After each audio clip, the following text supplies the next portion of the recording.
السلام عليكم ومرحبا بكم في قناه طبخ ليلى. ان شاء الله اليوم غادي نقدم لكم مائده رمضانيه اللي غادي نقدم لكم فيها عده وصفات مختلفه. كنتمنى تنال اعجابكم، وبهذه المناسبه كنهنئكم بقدوم رمضان. كنقول لكم رمضان مبارك سعيد، الله يدخلوا علينا وعليكم الصحه والسلامه وطولة العمر، وتقبل الله منا ومنكم الصيام. وغادي نخليكم ولادي تا هما يقولوا لكم رمضان مبارك سعيد. رمضان مبارك سعيد. اول حاجه اللي قدمتها لكم اللي كانت عباره على الحريره المغربيه، هي هذه كيف كتجي. وثاني وصفه البيتزا سريعه. وثالث وصفه كانت عباره على كنافه بالكريمه، هذا هو الشكل ديالها. واخر وصفه اللي هي البطاطا معمره. وكذلك هنا عندي البريوات والمحينشات اللي فات ليا وقدمتهم لكم. غادي تلقاو الوصفه ديالهم في صندوق الوصف. كذلك العصير اللي ان شاء الله غادي نحطو لكم غدا، عصير ديال الخيزو والقرعه الحمراء وبراد اتاي. وهذه هي المائده ديالنا، كنتمنى انها تنال اعجابكم. وبسلام عليكم، خليكم تابعوا معايا الوصفه. صافي دابا غادي نبداو على بركه الله. غادي نبدا بالحريره، هي اللي كتاخذ شويه ديال الوقت. وكيف شفتوا معايا هنا حطيت معايا تحضيرات المصفعات ديال رمضان اللي حضرتها معكم. غادي تلقاو الفيديو ديالها في صندوق الوصف. هنا عندي مطيشه محكوكه اولا مطحونه، عندي هنا واحد الطريف ديال اللحم بالعظم كيعطيو واحد النكهه زوينه. ممكن تقطعوا اللحم طريفات صغار. عندي الحمص، انا الحمص كنخليه بالقشور ديالو، نتوما على حسب الرغبه. ما كنكثرش الحمص كيف كتشوفوا. وعندي كرافس وربيع. هنا خديت طريف ديال الكرافس كيف كتشوفوا. غادي ناخذ شويه ديال الربيع كيف كتشوفوا. راه قطعتها رقيقه، ولكن ممكن تحكوها الا بغيتو تحكوها. غادي نضيفها في كوكوط. غادي نضيف واحد نص زلافه ديال العدس اللي نقيتو وغسلتو. واحد الضامه ديال الحريره اختياريه، ممكن مديروهاش، هي كتعطي النكهه زوينه ديال الحريره.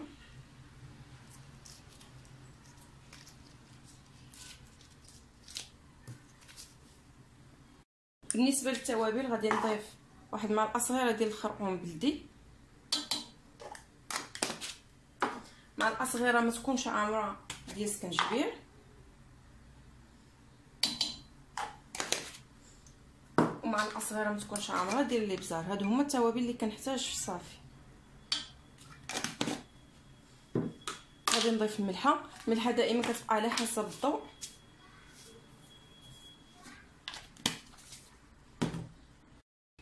غادي نضيف واحد معلقه صغيره ديال السمن.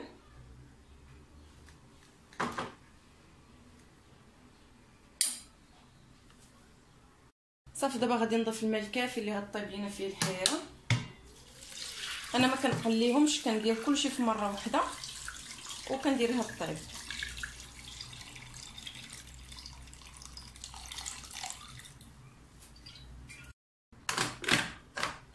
صافي دابا غادي نديرها الطيب وندوزو نحضروا حاجه اخرى. نسيت ما ضفت شويه ديال الزيت، غير الزيت العادي.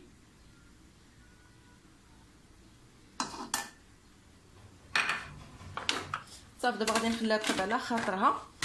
كيف كتشوفوا معايا هنا درت واحد نص كيلو ديال البطاطا تصلع باش غادي نحضروا بها واحد الكرات ديال البطاطا معمرين. دابا غادي نبدا في العجينه ديال البيتزا. غادي ناخذ واحد نص كيلو ديال الدقيق، غادي نزيد عليها معلقه كبيره ما تكونش عامره ديال الخميره الفوريه او خميره الخبز، خماره فيها 8 غرام. هذه هي العجينه المعتمده عندي في بزاف ديال المملحات. غادي ندير الملحه، معلقه كبيره ديال السكر سنيده ما تكونش عامره، شويه ديال الزعتر،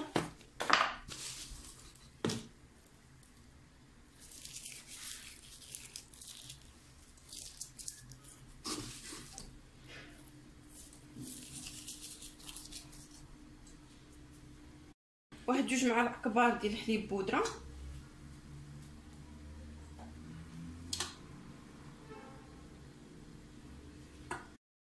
جوج معالق كبار تقريبا ديال زيت الزيتون، غادي نعجنها بالماء دافي. ممكن تعجنوها غير بايديكم، انا غادي نديرها في العجانه. دابا غادي نحط العجينه ونخليها ترتاح على ما نوجد الحشوه.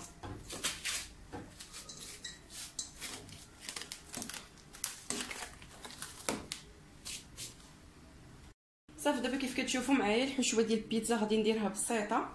كيف كتعرفوا رمضان تيكون فيه بزاف ديال الخدمه، من الاحسن اننا نديرو داكشي اللي تيكون يعني مختصر وبسيط. ممكن تكونوا محضرين صوص او صلصه ديال البيتزا، تكونوا محضرينها وديرينها في المجمد، كتجيكم سهله. كتهزوها من المجمد، كتذوبوها في شي مقله، كتخليوها كطيب صافي وكتستعملوها. بالنسبه ليا خديت هاد الصلصه ديال البيتزا هذه اللي كتباع واجده. عندي هنا جبن الموتزاريلا والفرماج الاحمر، شويه ديال الزيتون كحل، علبه ديال الطون ديال الزيت صفيتها من الزيت، وعندي هنا فلفله يعني فلفله حمراء وفلفله خضراء غادي نقطعهم. ممكن تاخذوا هاد الفلفله تقطعوها وتشحروها في شويه ديال الزيت، انا غادي نخليها غير هكا، غادي طيب مع البيتزا. غادي نقطعها اشرطه طوال يكونوا رقاق شويه كيف كتشوفوا.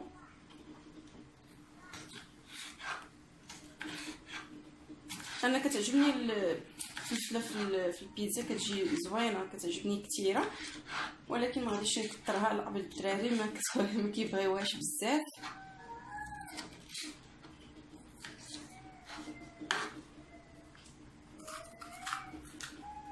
صافي غادي نقطعهم بجوج ونرجع معاكم. وغادي نسرحها بشكل دائري او على حسب اللاطه اللي عندكم. نرش شويه ديال السميده،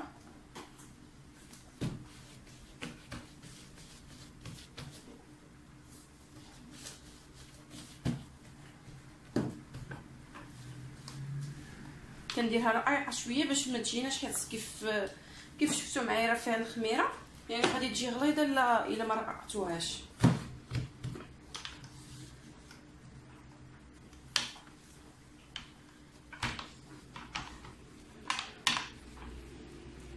بعد ما سرحت العجينه غادي نعبر الحجم ديالها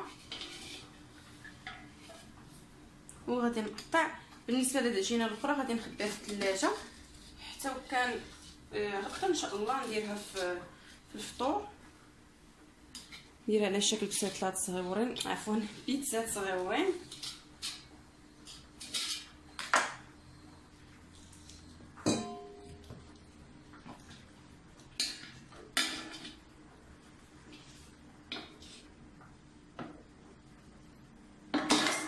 غادي نجمعها نديرها في بلاستيك غذائي ونخبيها، اولا ممكن نديرهم دابا نشكلهم ندير ليها نص طيبه وغدا نكملها. غادي ناخذ فرشيطه، غادي نطابها مزيان بالفرشيط.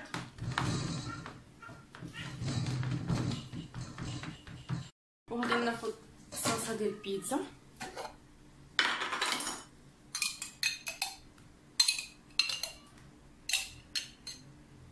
غادي نسرحها مزيان.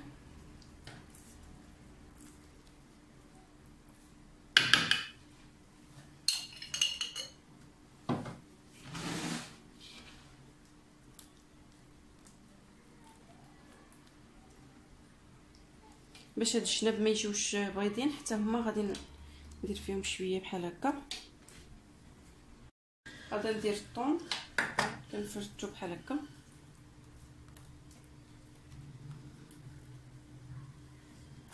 غير علبه وحده راه كافيه، حيت هو الطون الا كان كثير كيعطي واحد الجهد، يعني مذاق كيكون مجهد ما كتجيش زوينه.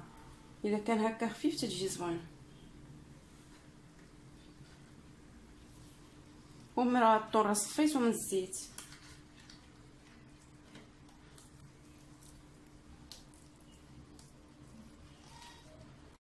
غادي نستف دابا الفلفله،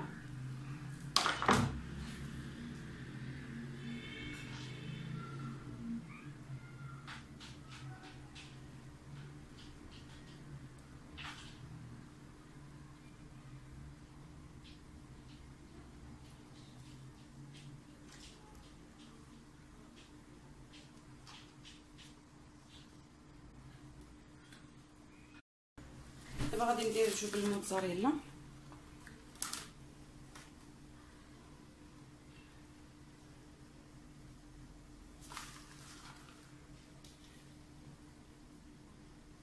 ممكن ديروه غير بوحدو ولا ممكن ديروه غير فرماج احمر، انا كيعجبني نخلطهم. غادي نحك شويه ديال الفرماج احمر،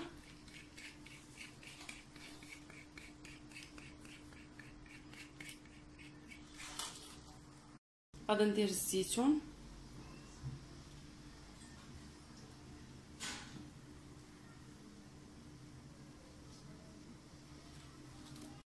صافي. ممكن ترشوا واحد شويه ديال الزعتر، انا غادي نكتفي بحال هكا. غادي ندخلها دابا للفران طيب وندوزو نوجدو شي حاجه اخرى. دابا غادي ندوزو للكنافه. عندي هنا 500 غرام ديال الكنافه، كنديرها في المجمد. جبدتها قبل باش تطلق كيف كتشوفوا. غادي نديرها هنا. بالنسبه اللي غيسولوني على الكنافه راها ولات موجوده عند اللي كيبيعوا مستلزمات الحلويات، راه كاينه تما. دابا غادي ناخذ الكنافه ديالي وغادي نقطعها. كوكوط بدات ديال الحريره بدات كتصفر، غادي نقطعها. نحاول نقطعها ما امكن بحال هكا.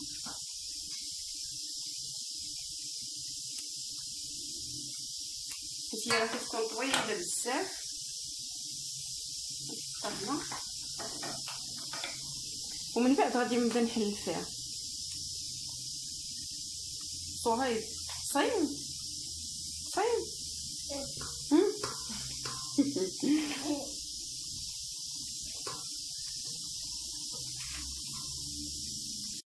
دابا من بعد ما قطعتها كامله غادي نبدا نحل فيها بحال هكا.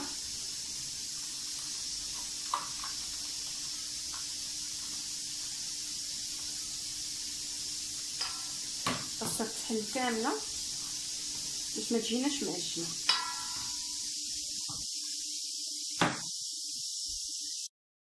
دابا نخليها على جنب وغناخذ 250 غرام ديال الزبده باش ندوبها.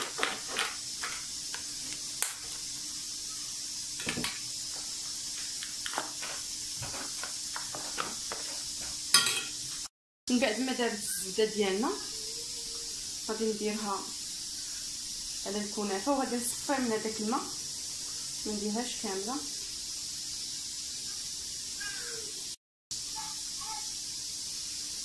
هي من الاحسن نخليو الزبده حتى تدفى. انا درتها سخونه. خاصنا ندخلوا هاد الزبده في الكنافه، يعني تغلف بها تماما هكا باش تجي كنافه زوينه. بيديكم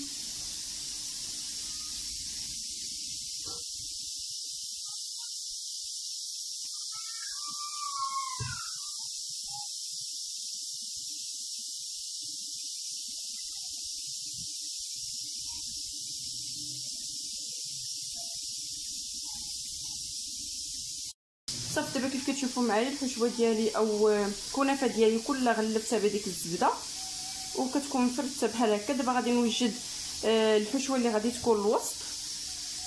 دابا بالنسبه للحشوه خديت هنا 4 اطرو ديال الحليب، يعني 250 ملل. غادي ناخذ معاه واحد 3 معالق كبار ديال الدقيق. المهم جميع هاد المكونات او هاد الوصفات غادي تلقاو المكونات ديالهم مكتوبين في صندوق الوصف. غادي نطربو مزيان. غادي نضيف عليهم 2 معالق كبار ديال السكر سنيده، واحد فاني،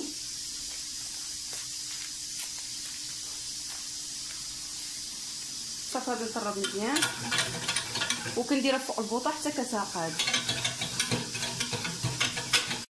كنبقى نحرك ما نغفلوش عليه حتى كتعقد لينا هاد الخليط يعقد ونحيدو. دابا من بعد ما عاد الخليط ديالي كيف كتشوفوا كيولي على هذا الشكل، غادي نضيف ليه كاس ديال الاجده السائله. ممكن تعوضوه بالياغورت الطبيعي يعني بدون سكر. وغادي نحرك كلشي مزيان حتى كينسجموا جميع المكونات مع بعضياتهم.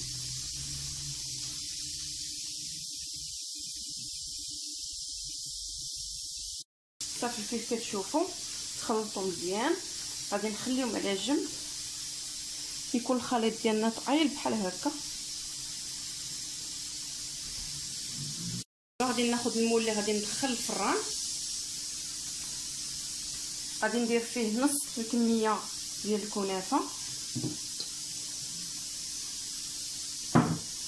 حاولوا تفتوها هكا.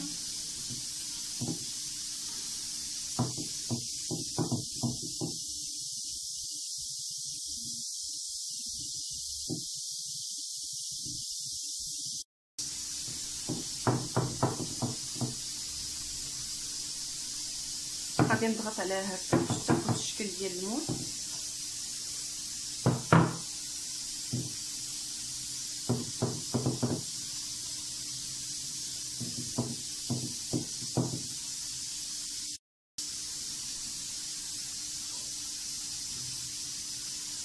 غادي ناخذ دابا الخليط او الكريمه ديالنا كتشوفوا، غادي نوزعها على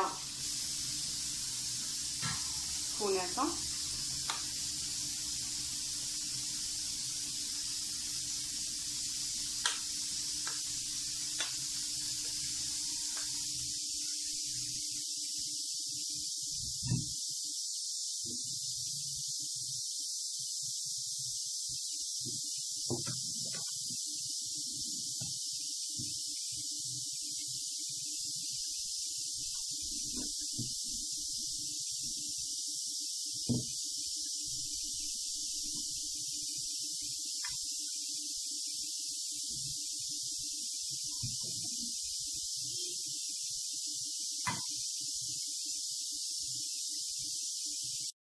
واخر مرحله غادي نضيف الكنافه اللي بقات لينا، يعني النص الثاني نحلوها.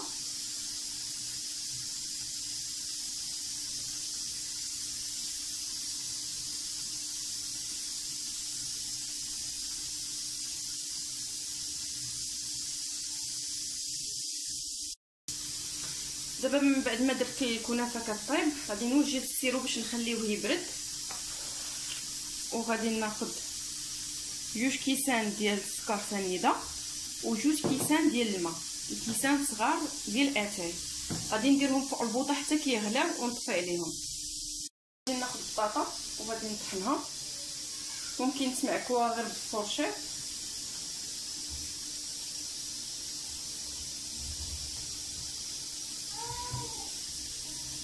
غادي نقطعها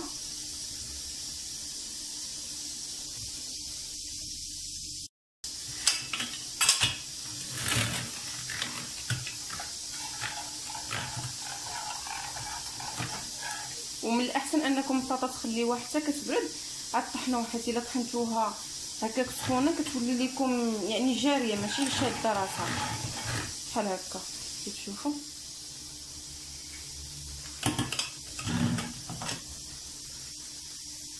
صافي غادي نستمر بنفس العمليه حتى نكمل البطاطا اللي عندي كامله. صافي دابا البطاطا ديالنا ها هي طحنات كيف كتشوفوا. غادي ناخذ شويه ديال الملحه حيت راه ما درتش فيها الملحه نهائيا.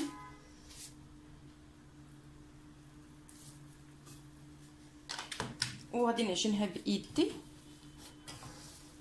حتى كتنسجم الملحه معها، يعني كتدخل في البطاطا مزيان.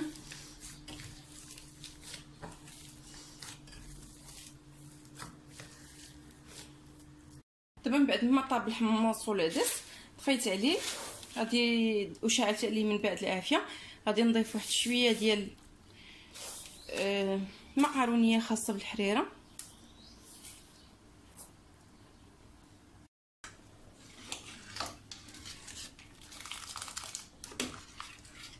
من بعد ما دازت تقريبا واحد 5 دقائق خديت كاس ديال الدقيق. دائما تبقى على حسب الاختيار، ممكن تزيدوا او تنقصوا حيت كاين اللي كيبغيها تكون خاطره شويه، كاين اللي كتبغيها تكون سائله. خديت 2 معالق كبار ديال مركز الطماطم، غادي نزيد عليهم الماء وغادي نخلطهم مزيان.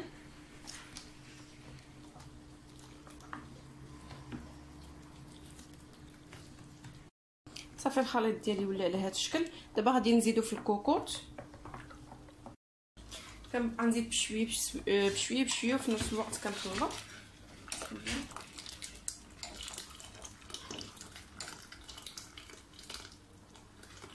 وغادي نزيد كذلك الماء.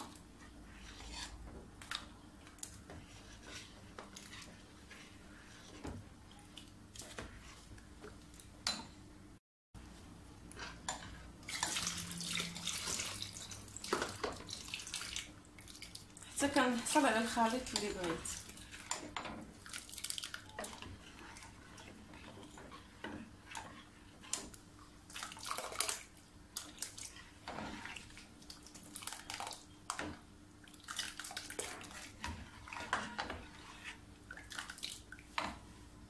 دابا غادي ندوزو للحشوه ديال البطاطا اللي غادي نحتاج. عندي هنا 250 غرام ديال الكفته ديال لانداند، ممكن تستعملوا كفته عاديه.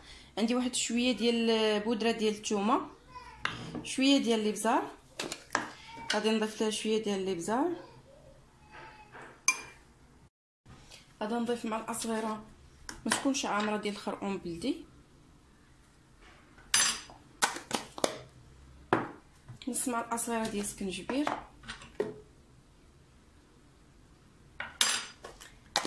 وغادي ندير شويه ديال عزبريات مطحون اختياري،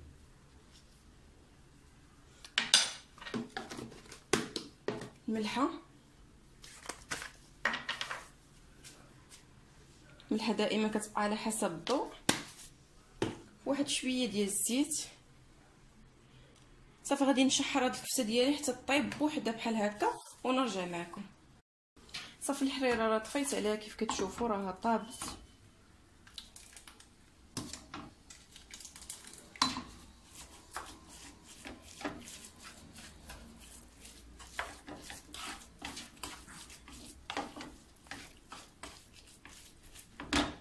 صافي الكفته ها هي طابت، غادي نطفي عليها. كيف تشوفوا كتكون مفرته بحال هكا، ما كنزيد عليها لا ما لا والو، كنخليها غير هذاك الزيت اللي كتطلع هي كنخليها طيب فيه. صافي دابا من بعد ما وجدات الكنافه ديالنا كيف كتشوفوا خليت الوجه ديالها حتى تحمر. كذلك السيرو راه هو برد، راه بارد. دابا غادي نسقيها بالسيرو اللي حضرناه، هي ديريكت مباشره باقا سخونه كنسقيها.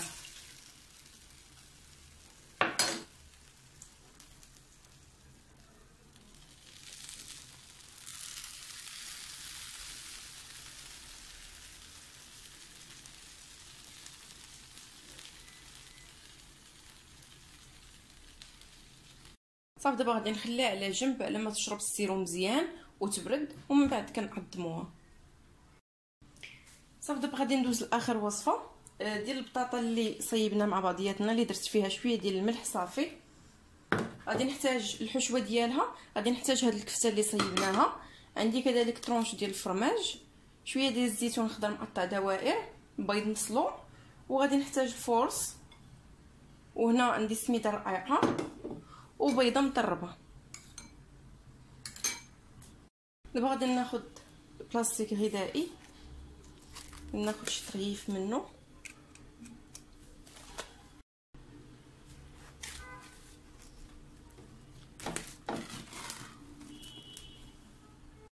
وغادي ناخذ شويه من البطاطا،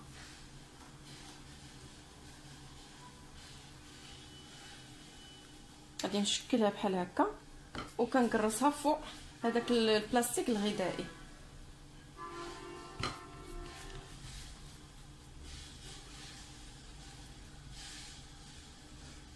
ناخذ فرماج ديال الساندويتشات، غادي ناخذ غير نص وحده كنحطها هكا الوسط، شويه ديال الكفته،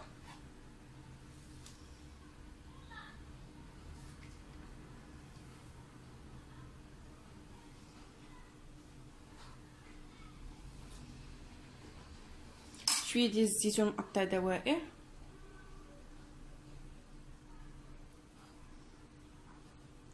ناخذ البيض نقسمو،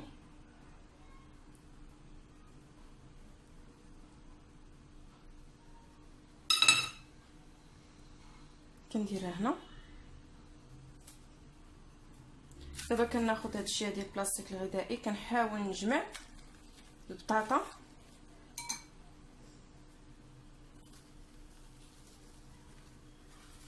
كيف تشوفوا.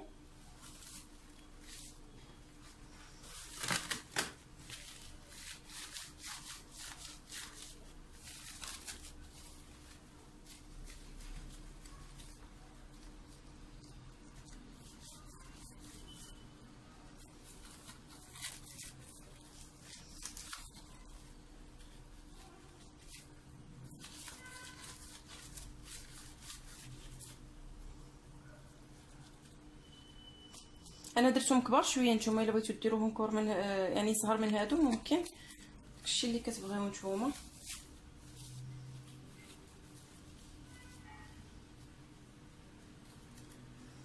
نحاولوا الحشوه ما تخرجش لينا.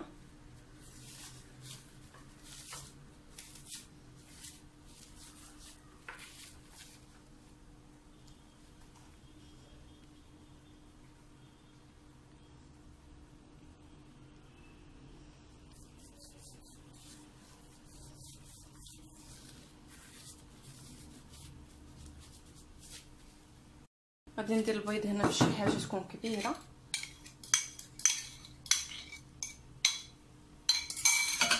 غادي ناخذ البطاطا ديالي كنديرها في الاول في الدقيق فورس،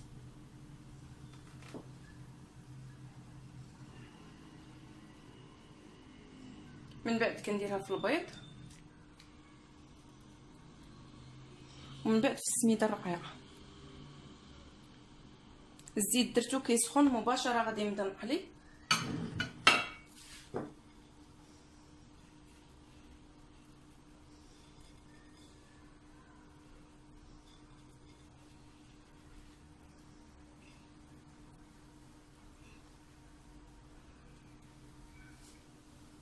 الزيت راه سخون مزيان،